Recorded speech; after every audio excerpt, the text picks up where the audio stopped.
بيبدأ فيلمنا بنمي لما بتصحى وتفضل ماسكة تليفونها اليوم كله، وبالليل بعد ما بتسهر مع صحابها بتنام في الأتوبيس، وبتصحى أول ما بتوصل وتنزل بسرعة من غير ما تاخد بالها إن تليفونها واقع. وبيركب شخص وبياخد التليفون علشان نبدأ رحلة تشويق جديدة مع الفيلم. تاني يوم الصبح بيظهر لنا اللي خد تليفونها، وهو بيحضر الأكل تليفونها بيرن، وبتكون صاحبتها فبيرد عليها بتسجيلات مزيفة بصوت بنت، وبيقول لها إنه لقى التليفون ده في الأتوبيس، وبيسألها لو تحب يسيبه مع الشرطة، فبتقول له لأ، وإنها هتبلغ صاحبتها الأول وترجع له. فبتروح لنميل البيت وتصحيها، وتفضل نميل تدور على تليفونها وصاحبتها بتضحك. وفي الوقت ده بيكون الحرامي بيجمع معلومات عن نمية وصاحبتها، وبتتصل بيه نمية عشان يتفقوا إنهم يتقابلوا في مكان بعد ساعة وتاخد منه التليفون. وبيظهر الحرامي وهو بيحاول يدخل الباسورد أكتر من مرة، ولما بيطلع غلط بيكسر التليفون. وفي الوقت ده بتكون الشرطة لقت جثة بنت وجنبها أنبوبة سماد بتاعت زرع، فبيروح المحقق لشجرة خوخ معينة وبيبقى جنبها نفس السماد، وبيكون مكتوب عليها اسم جون يونغ، واللي بيكون ابن المحقق. فالمحقق بيشك إن ابنه القاتل، فبيستغرب زميله الكلام لأنه عارف إن ابنه جبان ومستحيل يقتل، ولأنه كمان مغيرش مكان الإقامة من 7 سنين، فبيتوقع إن القاتل يكون حد من صحاب ابن المحقق وورطه. واتفقوا إنهم يجيبوا رقم ابنه عشان المحقق يعمل بلاغ للبحث عن ابنه. وبعد ساعة بتروح نميل مكان واللي بيكون كافيه والدها، واللي بيديها عصير خوخ هو عامله، فبتسأله انت هتنزله امتى في المنيو، وبيقول لها انه مش مطلوب فمش هيبيعه ابدا.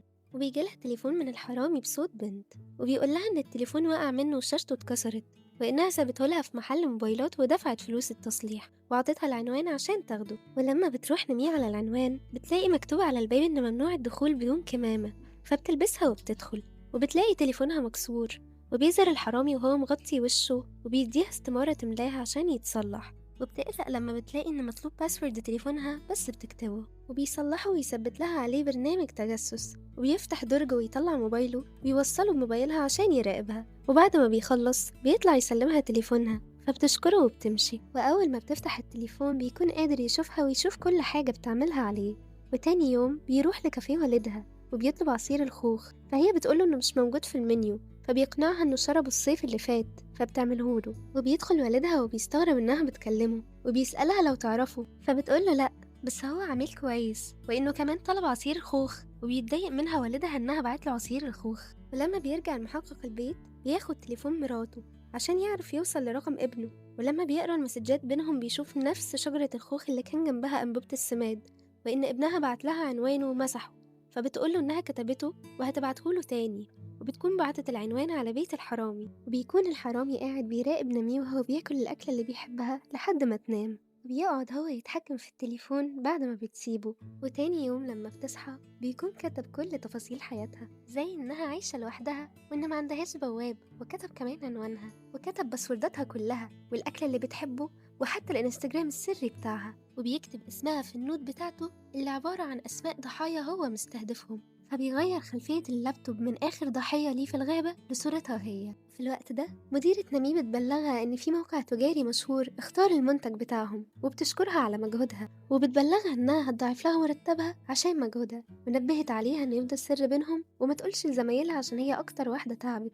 بس الحرامي بيكون شايف وسامع كل ده، وبيحضر المحقق أكلة ابنه المفضلة، فبتستغرب مراته فبيسألها عنه، وبيعرفها إنه شاف شجرة الخوخ في مسرح جريمة، وبيقول لها إنها نفس شجرة الخوخ اللي زرعوها له وهو عنده 10 سنين واللي كان رافض إن حد يعرف مكانها. وأول ما بيسألها عن مكانه بتجيله مسج إنهم عرفوا يوصلوا لرقم ابنه. وبيفضل الحرامي يتتبع نميه، فبيروح وراها شغلها وبيصوره، وبيفضل مراقب تليفونها، فبيروح بيتها ويلاقي هناك تليفون قديم فبياخده. وزميل المحقق بيبلغه إن الرقم اللي لقوه طلع باسم واحدة ست، وإن ابنه رمى الخط ده من 2 سنين، وإن معهوش رقم غيره، وإنه رفع قضية في 2019 بسبب نصب في إيجار ورشته. فشافوا إن الحل عشان يوصلوا له إنهم يدوروا على مكان الورشة دي، وبيروح المحقق للعنوان اللي جابوه. وفي الوقت ده بيكون معدي بتاع مفاتيح، فبيوريه لي يثبت إنه محقق عشان يفتح له الباب، وبيظهر لنا سلك أحمر محطوط على الباب. وفي وقت ما الحرامي راجع البيت بيكون المحقق قادر إنه يدخل، وبيشوف الظرف اللي مراته كانت كاتباه لابنه، وبيسمع صوت مفتاح الحرامي وهو بيفتح الباب فبيستخبى. بس الحرامي بيتوتر لما بيلاقي السلك الأحمر اللي كان على الباب واقع، فبيكون المحقق وقتها صور كل التليفونات اللي جوه وشاف اللون الفسفوري اللي كان على ايد الجثة، وبيلاقي صورة لبنت ومامتها، وبتكون البنت اللي ماتت في الغابة. فبيكون الحرامي شايفه من الشباك، فبيفتح المحقق شنطة بيلاقي فيها تليفونات كتير وبطايق وهمية وورق غريب، ولقى مكتوب في الورق ده كل المعلومات عن البنت اللي اتقتلت. فبتوصل له مسج من الحرامي بصورة ليه وكاتب له: مر وقت طويل يا بابا. فطلع يبص عليه لكن ما لقاهوش، وفضل يتفحص الصور من كل الزوايا عشان يقدر يفهم، وفضل يرن على الرقم اللي اتبعت له منه الصور ويتتبع الصوت. بس أول ما وصل لقى إن الحرامي مثبت التليفون وبيصوره، وفي لحظة اتبعت له صور الشقة وهي غرقانة ومتبهدلة. فراح المحقق وطلع إن الحرامي غرقها عشان يمحي الأدلة. فأخد الحرامي شنطة السفر وراح لأبو نميه وطلب منه عصير الخوخ، لكن أبو نميه قال له إن العصير ده مش في المنيو. ولما أصر على الطلب أبو نميه قال له: بس أنا ما شفتكش من زمان، وعرفه إنه فاكر وشوش اللي باعلهم المشروب ده كويس لأنه ما بيبيعوهوش غير للعملاء الدايمين. فبيسأله لو هيشرب المشروب هنا ولا في البيت، فبيرد عليه ويقول له في البيت. فبتيجي نميه وبيشوف معاها اسطوانة كانت عايزة تبيعها وبيشتريها منها، فبتفكره بنفسها. ولما بيديها حساب الاسطوانة بيوريها تذاكر فرقتها المفضلة فبتشتريها منه، وبيديها الكارت بتاعه عشان لو احتاجت حاجة، ومكتوب عليه إن اسمه جون يونغ واللي هو ابن المحقق، وإنه شغال في الأمن الرقمي. بس أبوها بيتضايق وبيجي يديه العصير اللي طلبه، ولما باباها بيمنعه إنه يشربه في الكافيه بياخده ويمشي. فباباها بيوصلها وبيعرفها إنه متضايق من وجوده كشخص غريب حواليها، وإنها أخدت منه الكارت وهي متعرفهوش لأنه كذب وقال إن هو عميل دايم، ومعنى كده إنه إنسان مش سوي، وبيحذرها منه. وبيفكرها باباها بالسكينة اللي كان مخليها دايما تشيلها في جيبها. بس الهاكر كان سامع وشايف كل ده، فنميه بتتضايق من طريقته وبتسيبه وتمشي، وبيكون الهاكر وراهم. وأول ما بتدخل بيتها بتسمع صوت غريب، وبيبدأ يظهر صوت خبط كمان، فبتخاف وبتطلع السكينة من جيبها. وفجأة بيظهر قدامها تليفون وبيصورها، وبتطلع صاحبتها كانت عاملة لها مفاجأة عشان هتيجي تسكن معاها. فبتحكي لها إنها اتخانقت مع مامتها، بس بتشوف الكارت بتاعه وبتسألها مين ده. فبتحكي لها نميه عنه وبتقول لها إن هو قد إيه لطيف، وإن هيكون شكله أحلى لو قلع النضارة وقص شعره. ولما بيقروا إنه ضابط رقمي بيفتكروا زميلتهم اللي شغالة في الأمن الرقمي، وبيتوقعوا إنهم يكونوا زمايل في الشغل. وفي الوقت ده بيكون الحرامي بيتحكم في تليفونها وبيبعت لوالدها: أنا أسفة يا بابا على اللي حصل، وبيطلب منه إنه يثبت تطبيق معين. فلما جه يثبت التطبيق لقى إنه مجهول المصدر، فسألها لو كانت متأكدة منه، وقالت له إن هو برنامج بيتتبع التليفون عشان لو ضاع، وإنها بكرة هتفهمه كل حاجة. فبيثبته فعلا، وبيقرأ المحقق في الورقة اللي مكتوب فيها معلومات ضحية الغابة إن مامتها كانت شغالة في مطعم. فلما بيروحوا يتكلموا معاها بيفهموا منها إن التليفون بتاعها كان اتكسر، واللي أخد التليفون فهمها إنه قد المكان يتصلح، وإنه دفع حق رسوم التصليح. فطلب منها المحقق مكان ورشة التصليح لكنها ما كانتش تعرفه. وأبو نميه بيكون قاعد بيتفرج على فيديو ليها، بس بتوصله مسج إنه وصله طرد بره. وأول ما بيخرج عشان يفتح الطرد بيجي من وراه المجرم وبيضربه وبيكتفه. وبيكون وصل للمحقق خبر إنهم لقوا جثث 7 بنات كمان في الغابة. ولما بتصحى نميه تاني يوم بتتفاجئ إن المديرة رن عليها 72 مرة، وإن المنبه مرنش زي العادة. فبتقوم تلبس بسرعة وبتطلب من صاحبتها تطلب لها تاكسي. وأول ما بتركب وبتفتح تليفونها بتلاقي نازل بوست على صفحتها السرية ومكتوب فيه شتايم كتير عن الشركة، زي إن النهاردة آخر يوم ليها في الشركة علشان الشركة بتديها مكافأة قليلة، وإن الشركة دي منتجاتها سيئة ورديئة. وبتلاقي إن البوست منتشر وعليه كومنتات كتير جدا. وأول ما بتوصل الشغل بتلاقي إن زمايلها كلهم بيبصولها نظرات غريبة وبيعاملوها وحش جدا.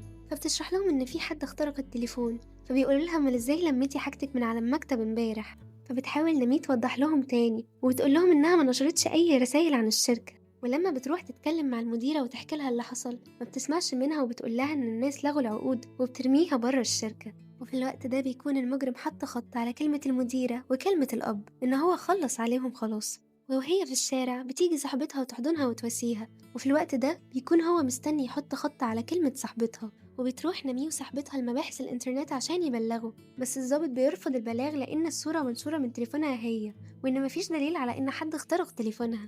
وأول ما بيمشوا بتوصل لها رسالة من أبوها وبيقول لها إنه هياخد أجازة النهاردة، بس بيظهر أبوها وبيهدد المجرم إنه لو لمسها هيقتله. فبيرد عليه وبيقول له: كنت عاملها كويس امبارح طالما انت أب كويس، بس على الأقل انت بتحاول تكون أب كويس. أنا أعرف واحد ما تواصلش مع ابنه من بعد ما هرب من البيت، وقال له إنه بسببه هو بيعمل كده. فبيترجاه والدها إنه ما يأذيش بنته، فبيوريله بنته على الكاميرا وبيقعد يضحك. وبتروح نميه وصاحبتها يقعدوا في كافيه وبيدخل عليهم كأنها صدفة. فصاحبتها بتسأله عن صاحبتهم اللي شغالة في الأمن الرقمي، وبيقول لها إنها فعلا لسه متعينة جديد عندهم، وفي الوقت ده بتيجي نمي وبتقدم له مشروب الخوخ، وبتقعد نمي وبيشرح لها إنها ثبتت تطبيق بيتجسس على التليفون بتاعها وبيشوف كل حاجة، فبتقوله إن هي مثبتتش أي تطبيقات، فبيقول لها إن مفيش أي دليل يثبت إن مش هي اللي ثبتت التطبيقات دي ولا إنها هي اللي نشرت المنشورات، وبيقول لها إنه كده مسح كل البرامج اللي فيها فيروسات على الجهاز، وبيقول لها ما تحملش أي حاجة تاني مجهولة المصدر. فبياخدها بره وبيقول لها إن طالما مش هي اللي ثبتت التطبيقات يبقى أكيد صاحبتها لأن هي اللي ساكنة معاها، وبيقول لها إن أكيد هي اللي لغت المنبه ونزلت المنشورات.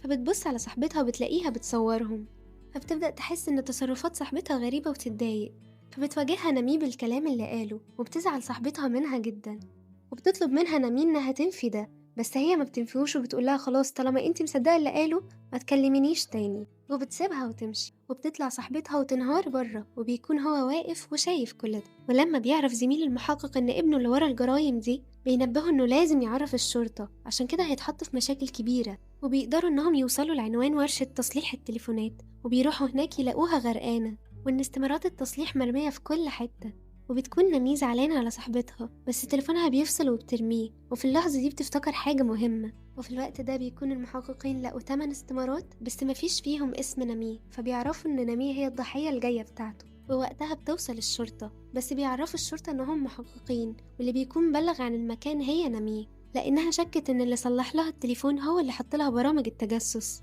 ووقتها المحقق قال لها انه نفس الشخص بس مغير اسمه، وفهمت انه لو هو يبقى لسه بيراقبها، وقررت تتصل بيه من تليفون المحقق بس من الرقم اللي هو كان كاتبه على الكارت واللي هو كان رقم الشركة بتاعته، بس بتتفاجئ ان الشركة بترد عليها وبتقول لها ان ما عندهمش حد بالاسم ده، فبتعرف وقتها ان هو اللي ورا كل ده، بتتفق معاهم انها تقدر تجيبه لبيتها علشان يمسكوه ما يعملش الجرايم دي مع حد تاني، وانها هتفضل تمثل انها ما تعرفش حاجة، وبتفتح تليفونها وبتبعتله لو كان فاضي النهاردة، وبيتفقوا على ميعاد يجيلها فيه البيت، والمحققين بيكونوا مستنيينه عند بيتها وهي بتبلغه انه يتصل بيها لما يوصل، فبيشوف المحقق ابنه وهو جاي وبيرن على نميه، بس اول ما بيحاول يقرب له المجرم بيشوفه في شاشة التليفون وبيهرب وبيقفل في وش نميه، وهي بتستغرب وتفضل ترن كذا مرة بس المحقق بيوقفه وبيحاصروه، فبيبص للمحقق وبيقرب منه، وفي الوقت ده زميله بينادي عليه جون يونغ ما تتحركش، وهو وقتها بيرد عليه ويقوله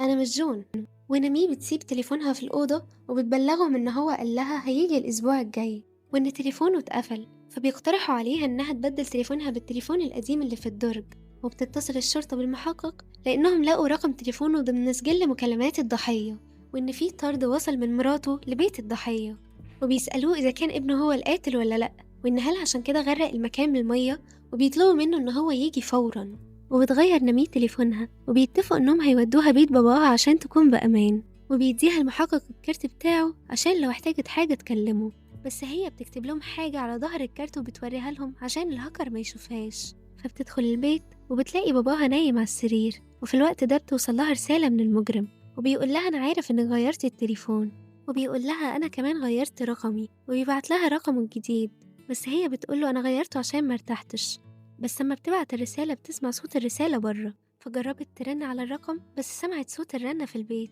فبتجري تطمن على باباها لكن ما بتلاقيهوش موجود، فبتقفل على نفسها الباب، وأول ما بتيجي تكتب رقم المحقق المجرم بيمسحه لوحده وبيفضل يصورها من الكاميرا بس التليفون بيقع منها، وبتسمع صوت باباها بره، فبتاخد معاها حاجة وبتطلع، وبيطلع إن المجرم مشغل تسجيلات لباباها وهو بيعاتبها وبيقول لها إن هو مش زبون دايم وإنه أكيد مش سوي وفيه حاجة غلط، وفي الوقت ده بيجي للمحققين مكالمة وبيرجعوا فورا لبيت نميه، وبتفضل نميه تسأله عن باباها بس أول ما بتيجي تضربه بيوريها فيديو لباباها وهو محطوط السكينة على رقبته، وبيعرف المحقق إنهم لما تتبعوا الرقم طلع موجود في بيت أبو نميه، وبتطلب نميه من المجرم إنه يعرفها مكان باباها وبيقول لها إنه هيعرفها لو بعتت رسالة للمحققين، وبتبعت نميه رسالة للمحقق عنوانها أنا هنام وهكلمك بكرة، ولما بتسأله عن مكان باباها تاني بيستأذنها يدخل الحمام، ولما بتروح وراه بتاخد حاجة عشان تضربه بيها بس بتلاقي الباب اتفتح وبتشوف باباها في البانيو، وأول ما بتجري بسرعة عشان تلحقه بتلاقي المجرم رافع السكينة على باباها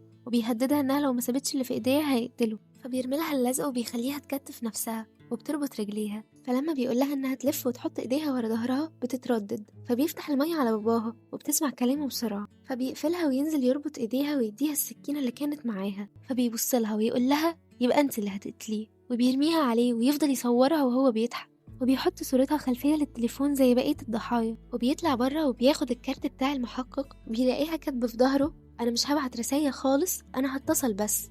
وفي الوقت ده بيسمع صوت بره وبيكون صاحب المحقق، وأول ما بيعرف يدخل البيت بيجي المجرم من وراه بحديدة ويبقى لسه هيضربه على دماغه، بس المحقق بيرفع عليه السلاح وبيرمي الحديدة، بس بيحاول يستعطفه فبيقول له بابا، بس هو بيضربه كمان. وبيدخل زميل المحقق وبينقذ نميه وأبوها، والمحقق بعد ما بيكلبشه بيسأله عن ابنه فبيتريق عليه ويقوله إن هو ابنه، وبعدين يقوله ابنك كان جبان ما بيعرفش يقتل، فبيضربه أكتر. في الوقت ده بيكون زميله بينقذ نميه وبيعمل إنعاش لوالدها عشان يعيش، وبيفضل المحقق يضرب في المجرم عشان يعترف له بمكان ابنه لحد ما بيبص على شنطة السفر، ولما بيفتحها بيلاقي ورق مكتوب فيه اسم ابنه جون يونغ ومكتوب اسم أبوه جاي مان اللي شغال في اسم الشرطة، وإن ابنه بيلوم نفسه بسبب مرض أمه.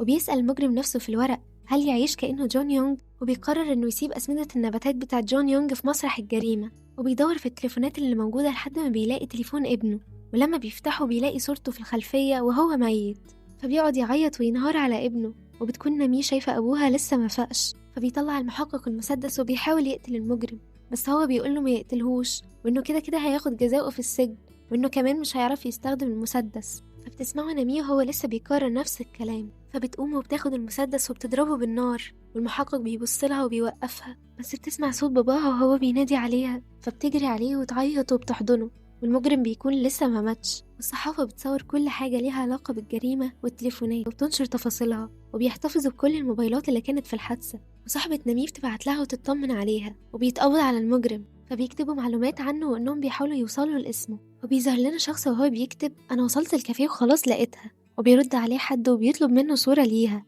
فبيظهر لنا وهو رافع الكاميرا وبيصورها، وبيخلص فيلمنا على كده. يا ترى مين اللي صورها وهل ليه علاقة بالمجرم؟ ما تنسوش تكتبوا لنا تحت في الكومنتس، واعملوا فولو لقناتنا تلخيص على الرايق عشان يوصلكوا كل جديد. كان معاكم فويس اوفر وسكريبت ومونتاج بسملة علاء.